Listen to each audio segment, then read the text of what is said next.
ಬಿಟ್ಟು ಮಾಡ್ಕೋತೀವಿ ಸ್ವಲ್ಪ ಹಿಂಗೆ ಇದು ಮಾಡಿ ಹಾಕ್ರಿ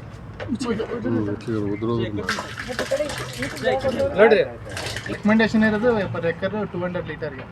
ಹಾಗಾಗಿ 200 ಲೀಟರ್ಗೆ ಮಾಡಿ 10 kg ದೇಸಿ ಹಸುವಿನ ಸಗಣಿ, 10 ಲೀಟರು ದೇಸಿ ಹಸುವಿನ ಗಂಜಲ ಎಲ್ಲ, 2 kg ದ್ವಿದಳ ಧಾನ್ಯದ ಹಿಟ್ಟು, ಮತ್ತೆ ಒಂದು ಬಕ್ಸೆ ಅಥವಾ 2 ಬಕ್ಸೆ ನಮ್ಮ ಜಮೀನಿನ ಮಣ್ಣು, 10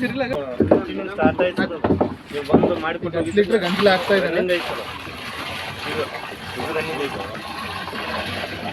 ಅಪ್ಪ ಎಷ್ಟು ಹಾಕ್ತೀರಾ? ಒಂದು 2 kg ಅಷ್ಟು ಇಷ್ಟು ಹಾಕ್ಬೇಕು. ಒಂದು ಅಂದಾಜು 2 kg ಹಾಕೊಳ್ಳಿ. ಇದರಲ್ಲಿ ಕಾಸ್ಟ್ಲಿ ತಿನ್ನಕ್ಕೆ ಬರದೇ ಇರೋ ಅಂತ ಹಿಟ್ಟೆಲ್ಲ ಇರ್ತದೆ, ಹುಳ ಎಲ್ಲ ಹೊಡೆದಿರುತ್ತೆ. ಕಬ್ಬಿನ ಹಾಲು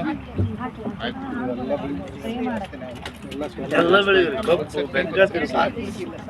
ನೀವು ಕಾಯಿಪಲ್ಲೆ ಮಾಡಿದ್ರೆ ಕಾಯಿಪಲ್ಲೆ ಜಾಸ್ತಿ ಆಗುತ್ತೆ.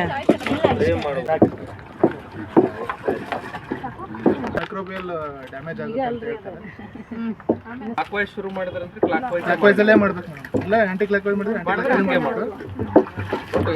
ಡೈರೆಕ್ಷನ್